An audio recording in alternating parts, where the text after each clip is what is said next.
किस main organ की बात करने वाले हैं? ह्यूमन एक्सक्रीटरी सिस्टम में जो मेन ऑर्गन है वो कौन सा आता है? किडनी।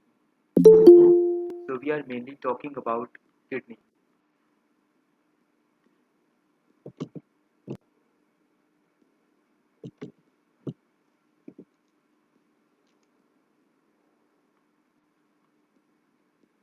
चलिए, अगर हम किडनी की बात करें तो किडनी की शेप कैसी होती है? किडनी की शेप बीन जैसी होती है। किडनी हैज़ बीन शेप, मतलब बीन शेप्ड किडनी।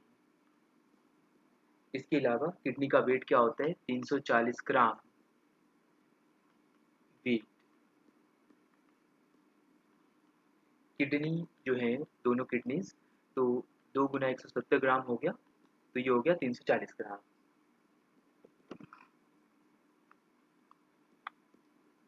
और जो किडनी है उसका काम क्या है? Excretion of urine.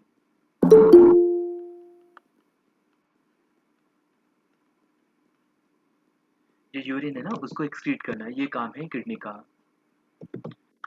चलिए मैं फिर से रिपीट करता हूँ। हम ह्यूमन फिजियोलॉजी में पढ़ रहे हैं एक्सक्रीटरी सिस्टम के बारे में। एक्सक्रीटरी सिस्टम में जो मेन ऑर्गन है वो क्या है? किडनी। एक्चुअली जो किडनी है वो क्या करेगी? देखो, हमने लास्ट टाइम पढ़ा था ऑक्सीजन ब्लड में मिल गई। किसने किया? सर्कुलेटरी सिस्टम ने किया, ह्यूमन सर्कुलेटरी सिस्टम। अब जब ब्लड मिल गया तो ब्लड को प्योर भी करना है, तो ब्लड को प्योर कैसे करेंगे? मतलब filtration of blood. There should be the filtration there should be the filtration of blood, और ये होगा विद हेल्प ऑफ किडनी। जो किडनी है दैट मेंटेन्स osmo regulation, या that is responsible for osmo regulation।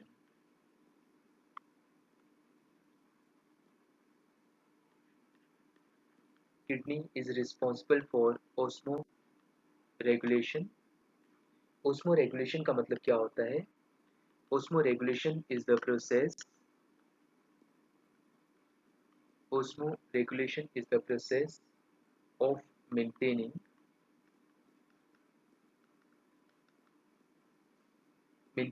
salt and water। जो हमारी body है ना उसमें सॉल्ट एंड वाटर की मेंटेनेंस के लिए जो प्रोसेस है उसको हम क्या कह देते हैं? Osmo regulation. जो कौन करती है? किडनी ही करती है। अच्छा, जैसे ब्रेन होता है ना, ब्रेन में क्या होता है? ब्रेन में न्यूरॉन्स होते हैं, मतलब ब्रेन सेल्स को हम न्यूरॉन्स कहते हैं। ऐसे ही किडनी में जो सेल्स होते हैं उसको हम क्या कहते हैं? नेफ्रॉन्स। किडनी के अंदर 13 लाख 13 लैक्स नेफ्रॉन्स होते हैं। हम नेफ्रॉन्स को कह सकते हैं these are the structural nephrons are the structural and functional unit of kidney।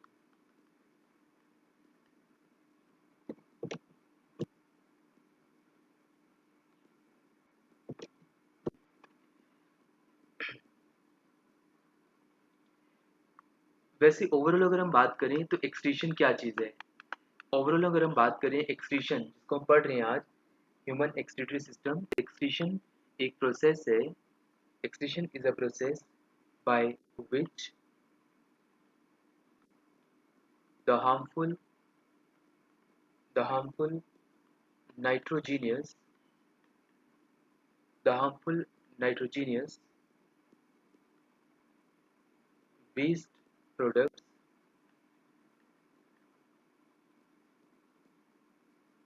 formed or accumulated formed or accumulated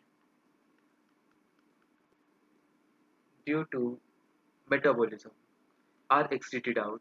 जो मेटाबॉलिज्म होती है ना, मतलब वो प्रोसेस जिसके कारण हम चलते फिरते बोलते है ना, ये सब करते हैं, तो इसको हम मेटाबॉलिज्म कहते हैं। तो मेटाबॉलिज्म के दौरान क्या होता है कि जो वेस्ट प्रोडक्ट फॉर्म्ड होते हैं या एक्यूमुलेटेड होते हैं वो बाहर चले जाते हैं। They are excreted out of the body.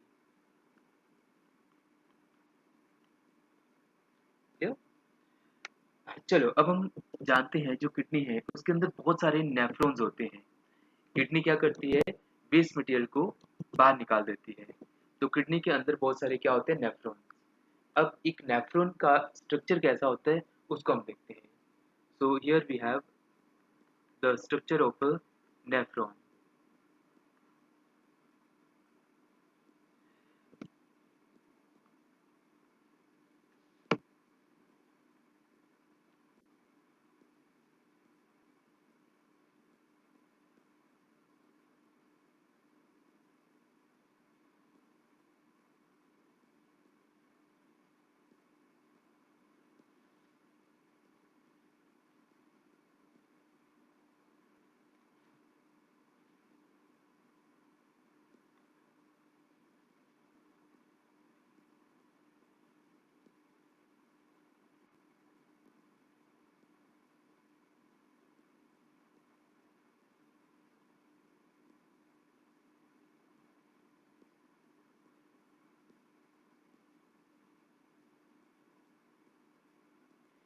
देखिए हम नेफ्रॉन का डायग्राम बना रहे हैं। नेफ्रॉन मतलब जो किडनी के अंदर कई सारे सेल्स होती हैं उनको हम कहते हैं नेफ्रॉन।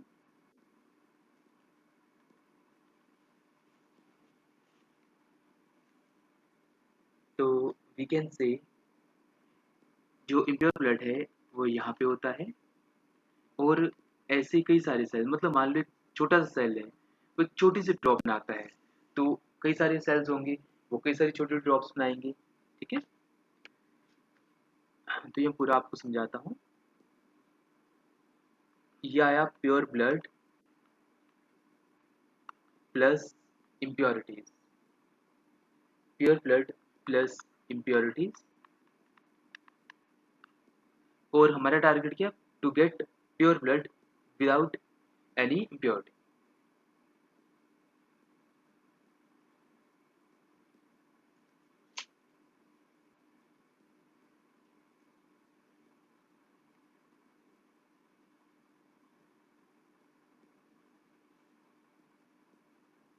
ये ऐसे पाइप्स होती हैं।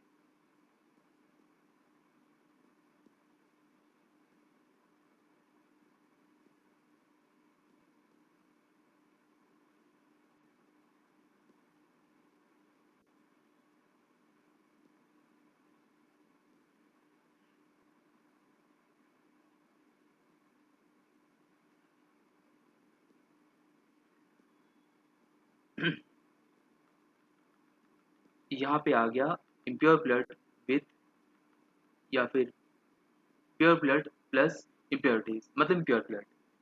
और ये पूरा जो प्रोसेस कंप्लीट होगा ना, तो उसके बाद क्या होगा, यहाँ से जाएगा pure blood without impurity, pure blood without impurity.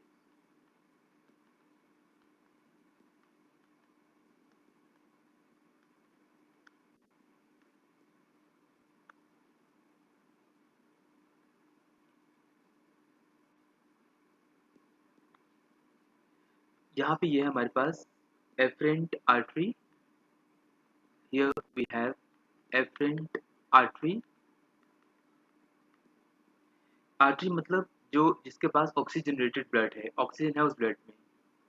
और यहाँ पे इसको हम बोलते हैं एफरेंट आर्टरी।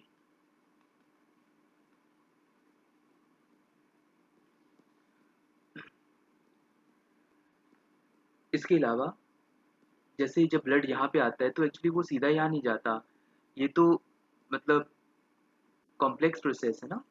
तो ब्लड डायरेक्ट यहाँ ना जाके कि यहाँ प्योर हो गया, ब्लड अंदर ही अंदर कहीं ना कहीं ये अंदर आपस में मिली हुई होती है पाइप्स, और ये कहीं ना कहीं कुछ इस तरह से मिली होती है कि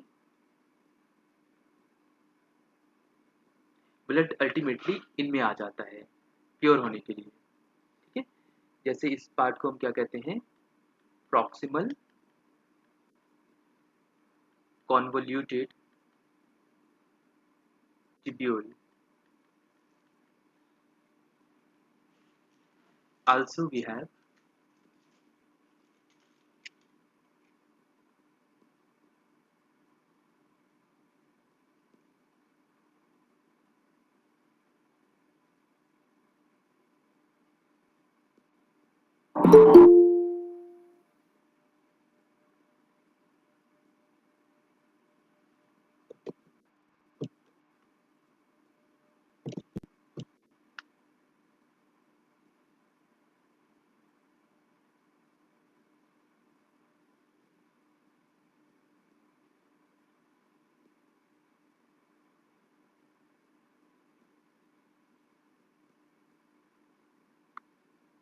चलिए पहले मैं डायग्राम कंप्लीट कर लेता हूँ, फिर आपको समझाता रहता हूँ साथ में, ठीक है। एक्चुअली ना जो ब्लड होता है वो डबल टाइम प्यूरिफाइड होता है, पहले वो पार्शियल होता है, फिर वो डबल टाइम होता है।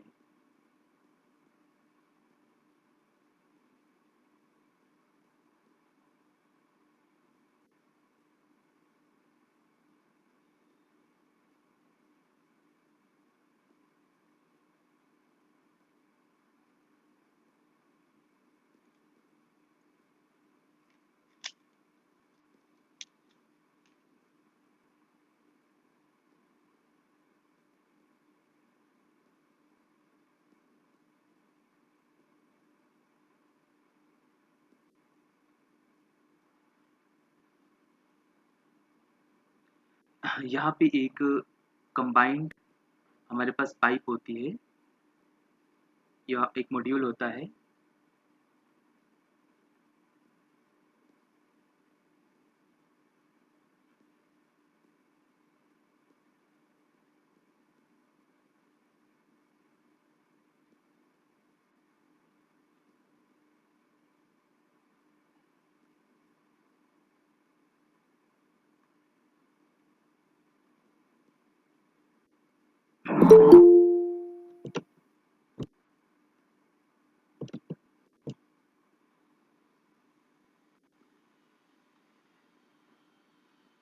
ये जो है ना ये वेस्ट जा रही है, ठीक है, और यहाँ से निकल रही है वेस्ट। मान लीजिए एक ड्रॉप निकली नेफ्रॉन से, और अलग अलग नेफ्रॉन्स होंगे, तो अलग अलग जगह से वो ड्रॉप्स आएंगे।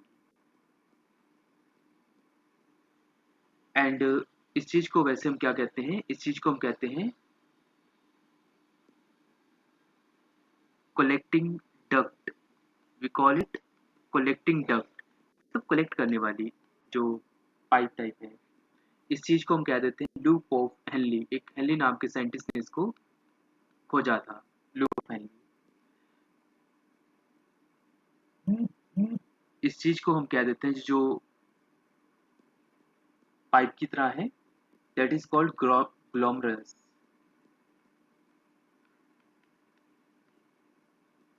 ग्लोमरुलस। इसके अलावा ये जो हमारे पास है, इस चीज को हम कह देते हैं Bowman capsule. We call it Bowman capsule.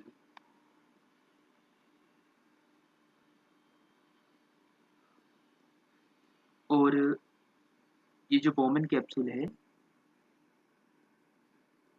यहाँ से डी प्यूरिफिकेशन हो रही है, और ये जो पोर्शन है मुड़ा हुआ, इसको हम क्या देते हैं डिजिटल कॉन्वोल्यूटेड ट्यूब्यूल।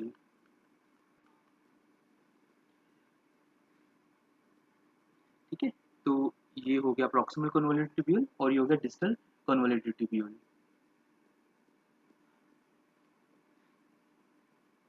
ठीक है, तो ये हमारा किस चीज का डायग्राम बना है, ये हमारा डायग्राम बना है नेफ्रॉन का। और नेफ्रॉन मैंने आपको क्या चीज बताई, जो एक्सीशन होती है ना वो किडनी करती है। किडनी के अंदर कई लाख क्या होते हैं, नेफ्रॉन्स होते हैं। तो नेफ्रॉन में से एक नेफ्रॉन का ये डायग्राम आपको बताया हुआ है, ठीक है। तो आप देख सकते हो हमारे पास एक नेफ्रॉन का डायग्राम है, और नेफ्रॉन से हमें क्या मिला, प्योर ब्लड दिया उसने, प्लस उसने वेस्ट दिया कलेक्टिंग डक्ट में जाके। तो ये आ गया ग्लोमरुल्स, प्योर ब्लड प्लस इम्प्योरिटीज यहाँ पे जुड़ी एफरेंट आर्टरी में, और वो जब बाद में जाएंगी वो किससे जाएंगी, एफरेंट आर्टरी से। वोमेन कैप्सूल है जहाँ पे है ना ब्लड जा रहा है, और प्रॉक्सिमल कन्वोल्यूटेड ट्यूब्यूल है, डिस्टल कन्वोल्यूटेड ट्यूब्यूल है, लूप ऑफ हेनली है, कलेक्टिंग डक्ट है, ये वोमेन कैप्सूल ऊपर वाला पोर्शन। ठीक है, तो ये जो प्रोसेस होती है ना, ये दो बार होती है। एक होती है अल्ट्रा फिल्ट्रेशन, अल्ट्रा मतलब बहुत कम, ये प्रोसेस होती है दो बार। एक को हम कहते हैं अल्ट्रा फिल्ट्रेशन, ये जो ऊपर हो रही है ना, इसको हम अल्ट्रा फिल्ट्रेशन कहते हैं। इस साइड अल्ट्रा फिल्ट्रेशन नहीं हो रही है। और जो ये हो रही है डिजिटल कन्वर्टेड ट्यूब्यूल में, ये क्या हो रही है, ये हो रही है सिलेक्टिव रीअब्जर्वेशन, रीअब्जॉर्प्शन। देखो हुआ क्या, पहले जब फिल्ट्रेशन हुई तो बहुत सारी चीजें निकल गई। इवन कुछ हमारे शरीर से जो आयंस होते हैं, जो हमारे लिए जरूरी होते हैं, वो भी निकल गई। Sodium ion, potassium ion, calcium ion, magnesium ion,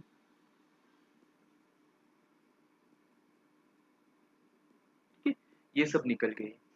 और इस चीज को हम क्या कह देते हैं, सिलेक्टिव रीअब्जर्वेशन। क्योंकि ये जो निकले हुए हैं इसको फिर से ऑब्जर्व कर लिया जाता है। पहले क्या हुआ, ये आयंस निकल गई अल्ट्राफिल्ट्रेशन में। अल्ट्राफिल्ट्रेशन बस ऊपर ऊपर से किया और कई सारे आयंस भी निकाल दिए, लेकिन बाद में सिलेक्टिव रीअब्जर्व किया उस चीज को, तो रीअब्जर्प्शन के थ्रू ये आयंस हमारी बॉडी में रह जाते हैं। ठीक है, तो ये किडनी का काम होता है। So this is diagram of nephron. चलिए आगे मूव करते हैं। जब हम कल करेंगे ना, हम किडनी का भी डायग्राम देखेंगे। तो हम देख सकते हैं nitrogenous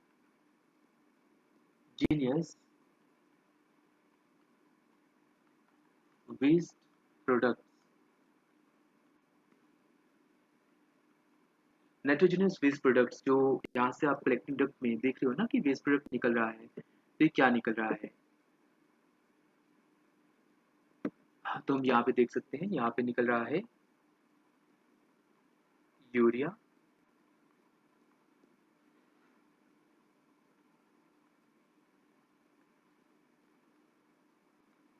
uric acid, ammonia, excessive water, ये सब इसमें से जा रहा है। Okay?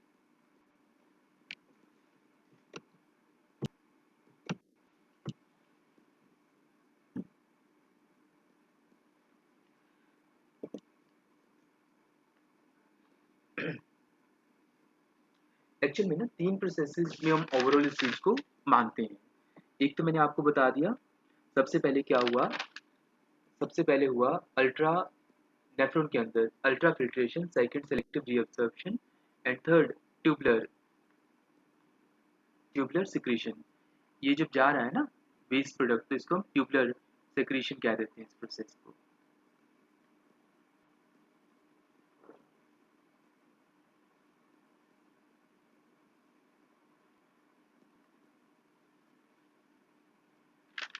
चलिए let's revise what we have done today. आज हम एक्सक्रीशन पढ़ रहे हैं, और एक्सक्रीशन या ह्यूमन एक्सक्रीटरी सिस्टम में मेन कंपोनेंट क्या होता है, किडनी होता है। So it is bean shaped 340 grams in weight, 2 by 160 grams, तो ओवरऑल क्या हुआ 340 ग्राम।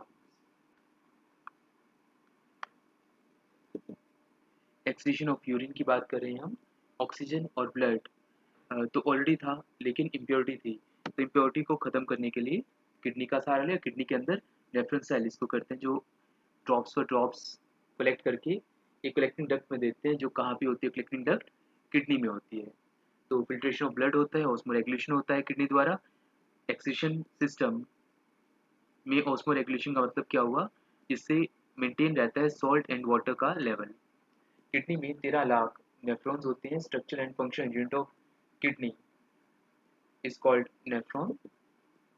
Excretion is a process by which harmful nitrogenous waste products are formed or accumulated due to metabolism.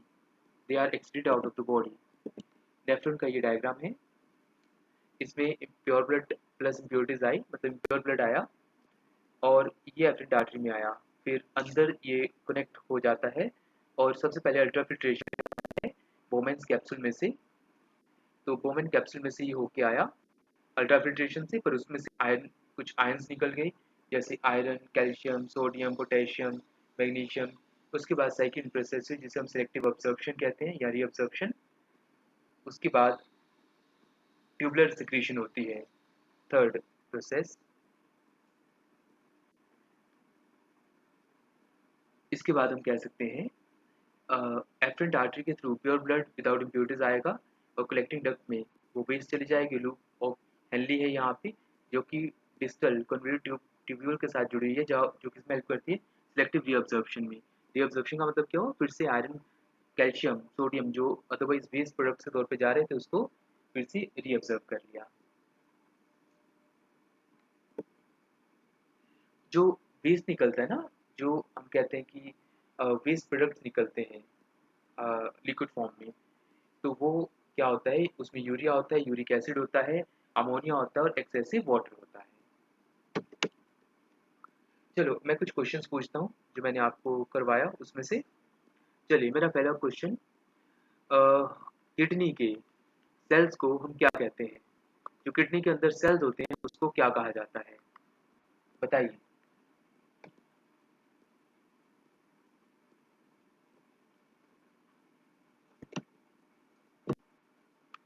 Come on, kidney के अंदर जो sales होते हैं उसको क्या कहा जाता है?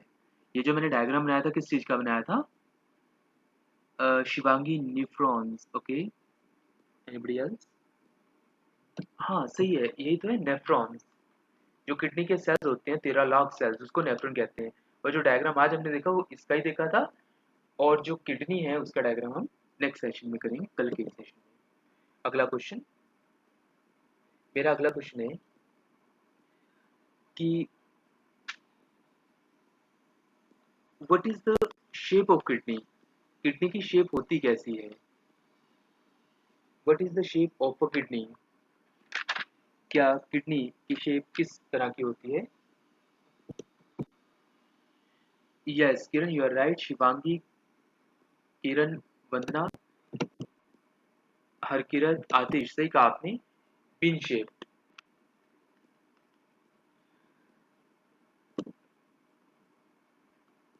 अगला क्वेश्चन, मेरा अगला क्वेश्चन है, इम्प्योर ब्लड, इम्प्योर ब्लड की जो छोटी सी ड्रॉप है वो नेफ्रॉन में सबसे पहले कौन सी वाली आर्टरी में आती है? ऑप्शंस हैं afferent artery, efferent artery, aorta या पल्मनरी आर्टरी। इम्प्योर ब्लड जो होता है, जिसमें इम्प्योरिटीज होती है, सबसे पहले कौन सी आर्टरी में आता है?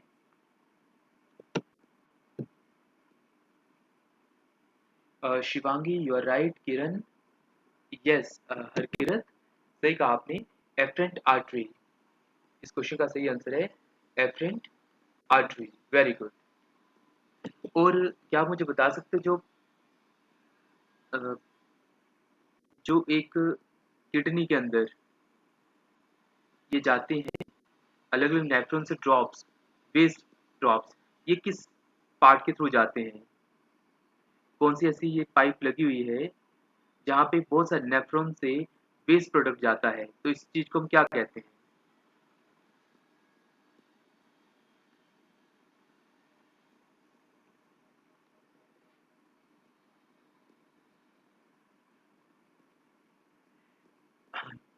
What is the name of these ducts through which waste from nephrons is excreted out?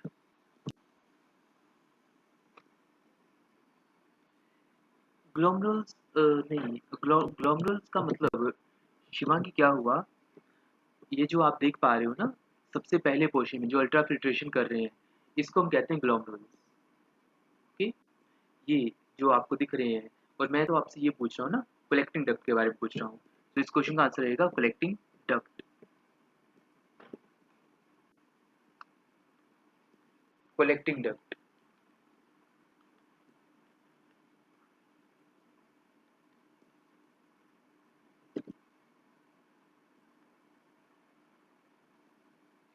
चलिए अगला क्वेश्चन, मेरा अगला क्वेश्चन आपसे,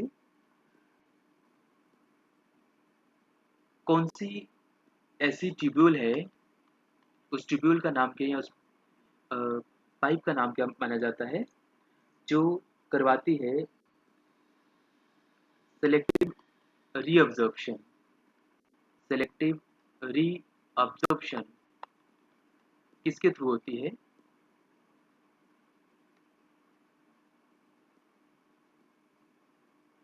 ऑप्शन है proximal convoluted tubule, distal convoluted tubule या फिर लूप ऑफ हेनली। हाँ शिवांगी, यू आर राइट। इस क्वेश्चन का आंसर है डिस्टल कन्वोल्यूटेड ट्यूब्यूल। ठीक है, डिस्टल कन्वोल्यूटेड ट्यूब्यूल। चलिए, ये थी आज की हमारी बायो की class. Thank you so much to attend it. 1 minute का ब्रेक रहेगा, किसी जगह पे आपको कुछ पूछना हो तो आप पूछ सकते हो।